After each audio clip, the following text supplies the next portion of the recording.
छॾणो पवंदो, मिल्कियत छॾणी पवंदी, बिरादरी छॾणी पवंदी। हाणे इहे सहाबा हा, इहे मके पाक में रहंदड़ हा, इन्हनि नबी साईं ते कलमो पढ़ियो। कलमे पढ़ण खां बाद में इन्हनि ते ज़ोर पइजी वियो, प्रेशर पइजी वियो। हाणे जे नबी साईं खे छॾनि था त पोइ घर में रही सघंदा, जे घर में रहण चाहिनि था ऐं नबी साईं सां हली नथा सघनि, जे नबी साईं खपे त घर छॾियो, जे घर खपे त नबी खे छॾियो।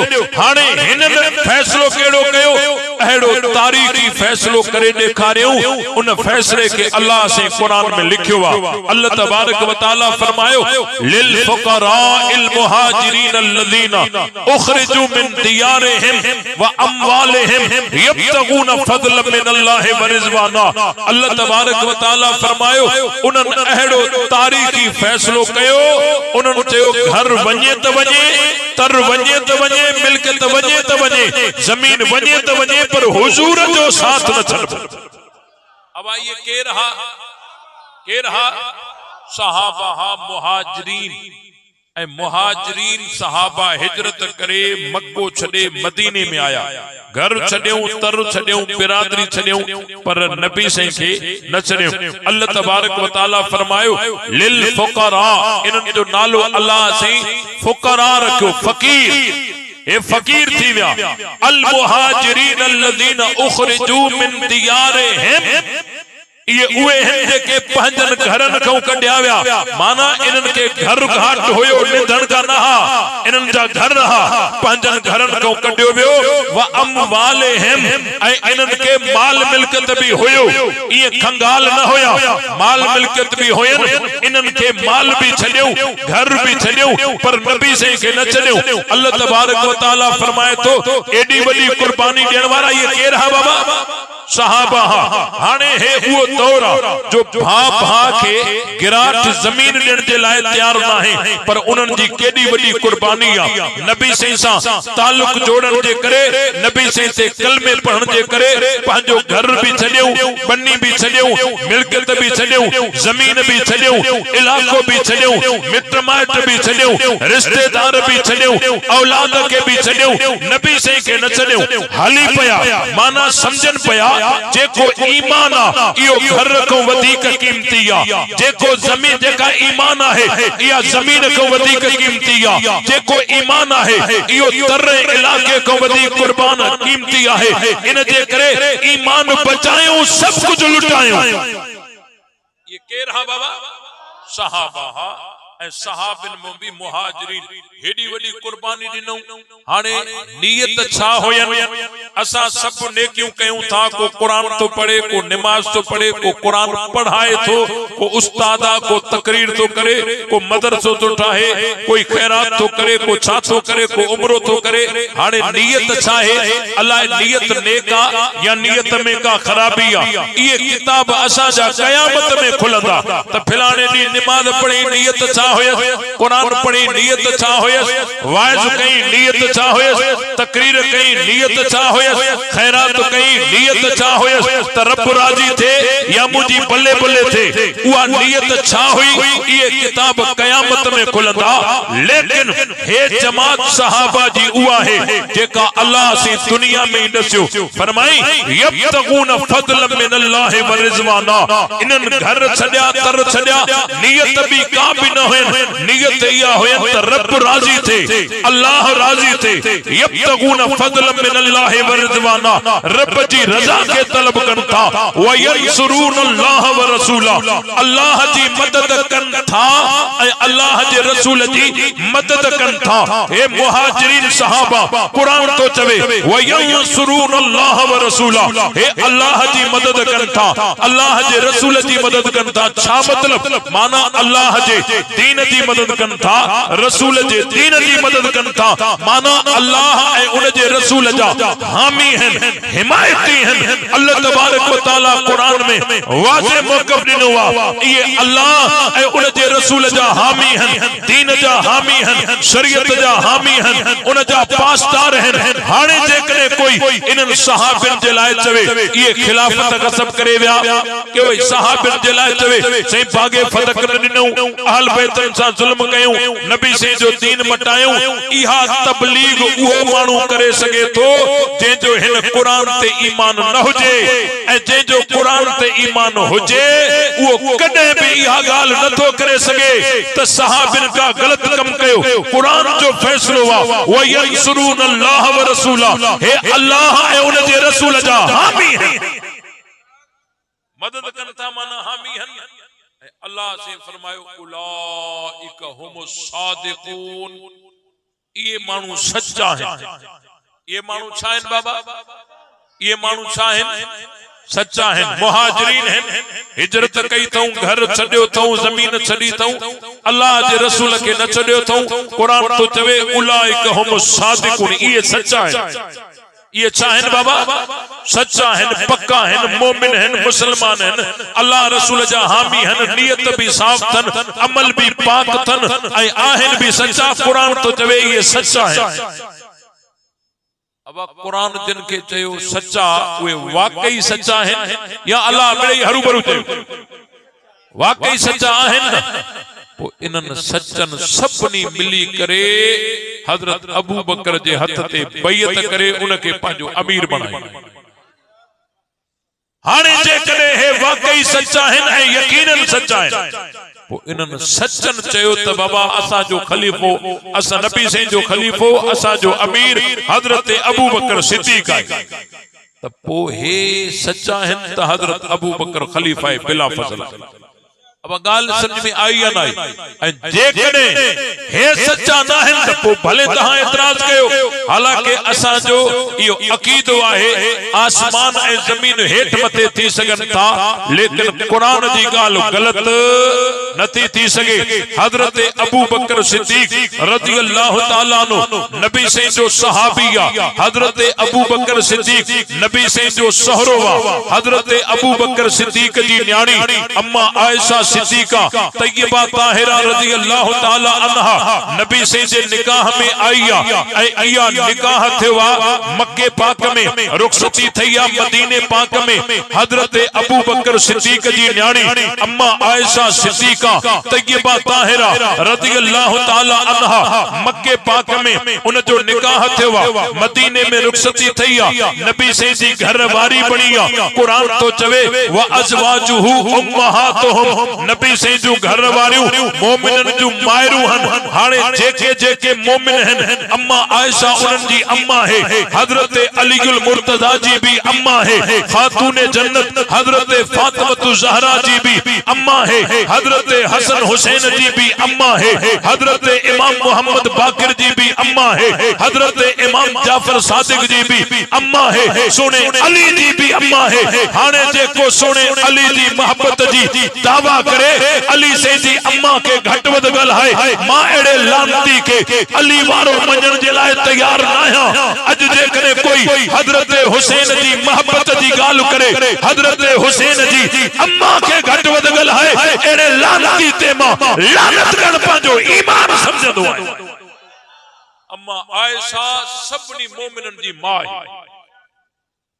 न्याणी हजरत अबू बकर जी या रानी नबी साईं जी या हजरत अबू बकर नबी साईं जो सहरो आहे गाल समझो था बाबा हजरत अबू बकर नबी साईं जो सहरो आहे वरी उन खां बाद में हजरत अबू बकर सिद्दीक रज़ी अल्लाह ताला अन्हु जो पुत्र आहे हजरत अब्दुर रहमान जी घरवारी आहे हजरत कुरैबतु सुगरा इहा कुरैबतु सुगरा जी हिक भेण आहे हजरत सलमा हजरत उम्मे सलमा रज़ी अल्लाह ताला अन्हा उहा नबी साईं जे निकाह में आहे हिक भेण हजरत अबू बकर जे पुत्र जे निकाह में आ बी भेण नबी साईं जे निकाह में आ त हजरत अबू बकर जो पुत्र अब्दुर रहमान नबी साईं जो छा थियो संडू छा थियो बाबा संडू थियो केडो ॾिसो पाण में कुर्ब आहे मिट्टी माइटी थियल आहे, रिश्तेदारी आहे। हजरत अबू बकर सिद्दीक जी एक घर वारी आहे जंहिंजो नालो आहे अस्मा बिनते उमैस। इहा अस्मा बिनते उमैस अग में हजरत अली से जे भा हजरत जाफर तैयार रज़ी अल्लाह ताला अन्हु जे निकाह में हुई। हजरत जाफर तैयार मजो इन अस्मा के पुट पैदा था। हिकड़े जो नालो मोहम्मद हो, बे जो नालो अब्दुल्ला हो। 8 हिजरी में जंगे मोता में हजरत जाफर तैयार शहीद थिया। हजरत अली से जी इया भाजाई बेवा थई। हजरत जाफर तैयार जी घरवारी अली से जी भाजाई बेवा थई। ऐ उनको बाद में इया जेका अस्मा बिनते उमैस आहे इन जो वरी बियो निकाह थियो हजरत अबू बकर सिद्दीक सा। हजरत अबू बकर सिद्दीक रज़ी अल्लाह ताला अन्हु जेको आहे उन मो हजरत अस्मा मजो हजरत अबू बकर के एक पुट पैदा थियो जंहिंजो नालो आहे मोहम्मद। वरी हजरत अबू बकर जो इंतकाल थियो। इन अस्मा जो वरी टियों निकाह थियो सोने अली से सा। अली से के इन अस्मा मजो पुट पैदा थिया। हिकड़े जो नालो औन आहे, हिकड़े जो नालो यहया आहे। हाने अस्मा सागिया हजरत जाफर तैयार मजो पुट पैदा थिया मोहम्मद अब्दुल्ला। हजरत अबू बकर मजो एक पुट पैदा थियो मोहम्मद। अली से मो पुट पैदा थिया और यहया। हाने मुखे बुधायो हे अली से जा पुत्र, हे हजरत अबू बकर जो पुत्र, ये पाण में छा थिया सगा भाई थिया। मां शरीक मां जे पासे नो सगा भाई थिया। औलाद अली औलाद सिद्दीक अकबर पाण में भाई रहन। ॾिसो केॾो पाण में इन्हनि जो रिश्तो आहे, केॾी पाण में मोहब्बत आहे। ऐं उन खां बाद में हजरत अबू बकर हजरत अस्मा बिनते उमैस जी एक भेण आहे जंहिंजो नालो आहे हजरत मैमूना। उहा नबी से जे निकाह में आ। वरी इन अस्मा बिनते उमैस जी एक बी भेण आहे हजरत सलमा। उहा हजरत हमजा जे निकाह में आ।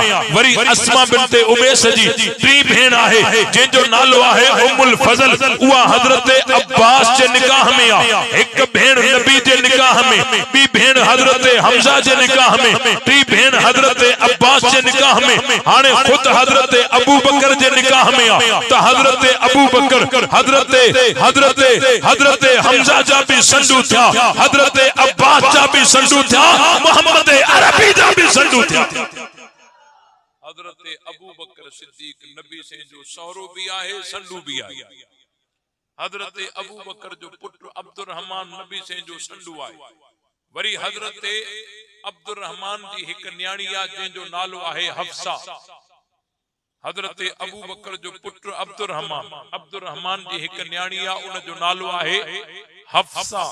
इया हफ्सा हजरत अबू बकर सिद्दीक जी पोटरी आ। इन जो निकाह थियो मुंजिर बिन जुबैर बिन अवाम सा। जने मुंजिर बिन जुबैर बिन अवाम जो इंतकाल थी वियो त इया हफ्सा बेवा थई। हजरत अबू बकर जी पोटरी आ बेवा थई। इन जो बियो निकाह थियो सोने हुसैन से। हे ॾिसो औलाद अलिया औलाद सिद्दीक अकबर इन जी पाण में मिट्टी माइटी आ। केर तो चवे त सहाबा अहल बैत में दुश्मनी आ, हे गलत बयानी आ। कूड़ त हरन त बागे फदक कसम थी वियो, हे ज़ुल्म थी वियो। इहो ज़ाकिरन जे पेट जो मसलो वा। सहाबा जो अहल बैत सां प्यार आ, अहल बैत जो सहाबा सां प्यार। अञा तहां के दस्यां हजरत अबू बकर सिद्दीक रज़ी अल्लाह ताला अन्हु जो हिकड़ो पुत्र आहे मोहम्मद ऐं ॿियो पुत्र आहे अब्दुल रहमान। ॿई पुत्र हजरत अबू बकर जा। मोहम्मद जे घर पुत्र जाओ उन जो नालो हो कासिम। यो कासिम हजरत अबू बकर जो छा थियो पोटरो। वरी अब्दुल रहमान जे घर न्याणी जाई उन जो नालो हो अस्मा। या अस्मा हजरत अबू बकर जी पोटरी थई। त कासिम हजरत अबू बकर जो पोटरो ऐं अस्मा हजरत अबू बकर जी पोटरी। इन्हनि जो पाण में निकाह थियो त हिक न्याणी जाई जंहिंजो नालो हो उम्मे फरवा। जंहिंजो नालो छा हो उम्मे फरवा। या उम्मे फरवा मां जे पासे न इन जो नानक भी सिद्दीक अकबर। वालिद जे पासे नो ॾाॾंग भी सिद्दीक़ अकबर आहे। इन उम्मे फरवा जो ॾस्याव निकाह कैसा थियो ॾस्याव या वरी ॿिए दफ़े ॾस्याव हाणे ॾस्याव हाणे बाबा जेके हाणे सुभान अल्लाह चवंदा त ॾसींदो। इन उम्मे फरवा जंहिंजो नानंग भी सिद्दीक़ अकबर ॾाॾंग भी सिद्दीक़ अकबर।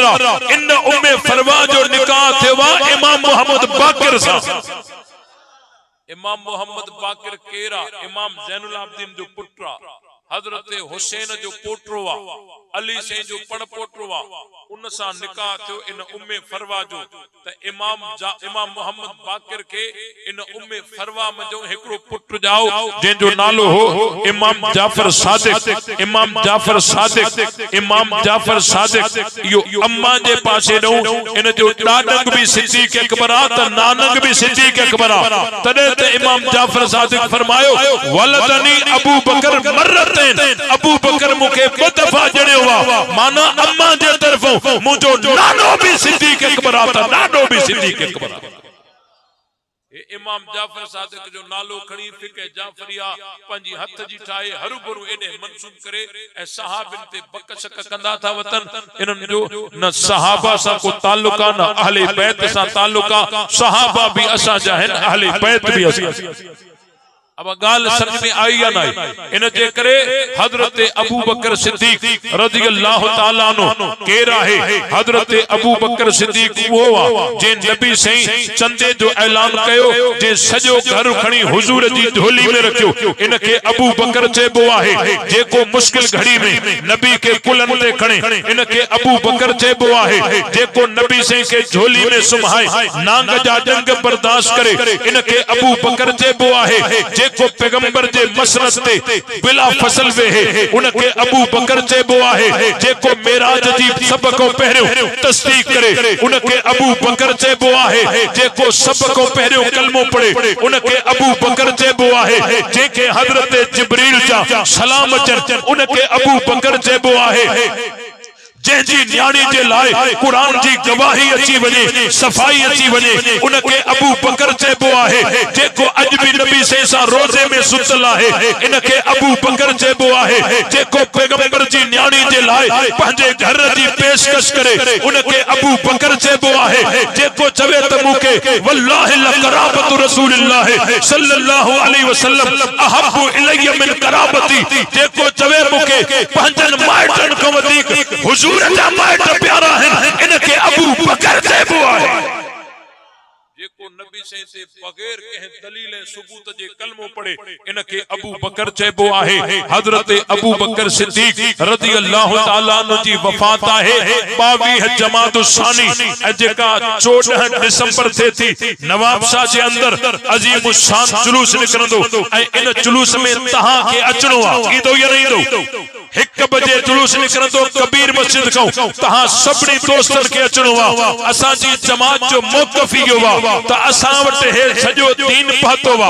इहो दीन पुॼाइण वारा केर आहिनि बाबा ॾाढा चो केर आहिनि। नबी से को दीन वठी करे उम्मत के ॾियण वारा केर आहिनि। कुरान मजीद पैगंबर को सिखी करे उम्मत के सिखाइण वारा ये पैगंबर जा सहाबा आहिनि। नबी मक्के में पैदा थिया कहन थियो ॾाढा चो सब न बाबा मञण वारा।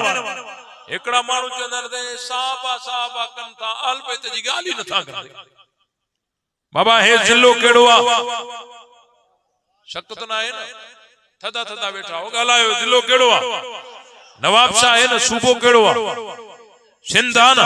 हाने मां जो चवा सूबे सिंध वारा जिंदाबाद छा ख्याल नवाब शाह वारा रह जी विया।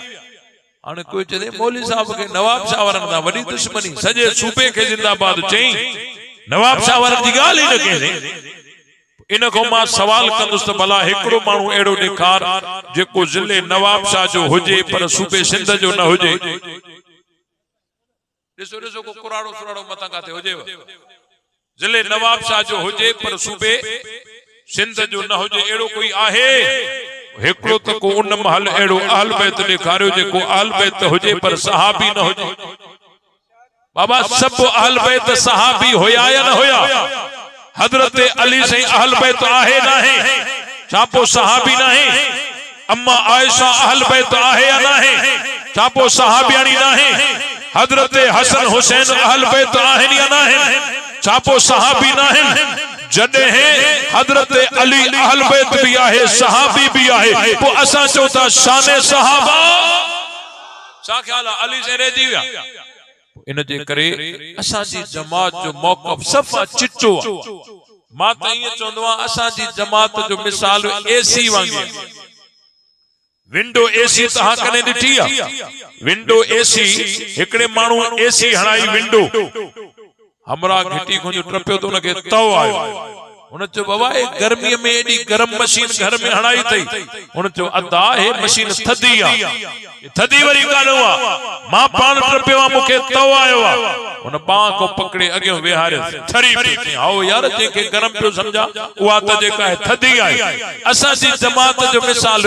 एसी वांगे जे असा के परे कढो वडा दहशत गर्दन बाबा वडा झेड़ोकार पर जेको असा जी जमात जे करीब आयो आ उनके असा जे शहीदन जे कब्र में जो भी खुशबू आई इन जे करे असा जी जमात जो मौक़िफ़ ही आ जे करे कोई सहाबा के नथो मने भले न मने आखिरत में पाणी पादर खाइंदो वाणियो ओट मारे चो भील कोली ये नबी सही के भी न मनींदा है सहाबा तजा परे जी गाला नबी सही के न मनींदा है असा कने वाणन ता विड़ियाऊं मारे चन था ओटन था भीलन था कने विड़ियाऊं नथा मजन वजी आखिरत में पाणी पादर खाइंदा पर हिन सा झेड़ो छाजे करे हिन सा झेड़ो इन जे करे आ जो हे असहाबे रसूल के गारी उड़न था तबर्रेबाजी कन था हजरत अबू बकर सिद्दीक जेको अज भी पैगंबर सा गड रोजे जे अंदर सुतल आहे उन सिद्दीक अकबर ते हे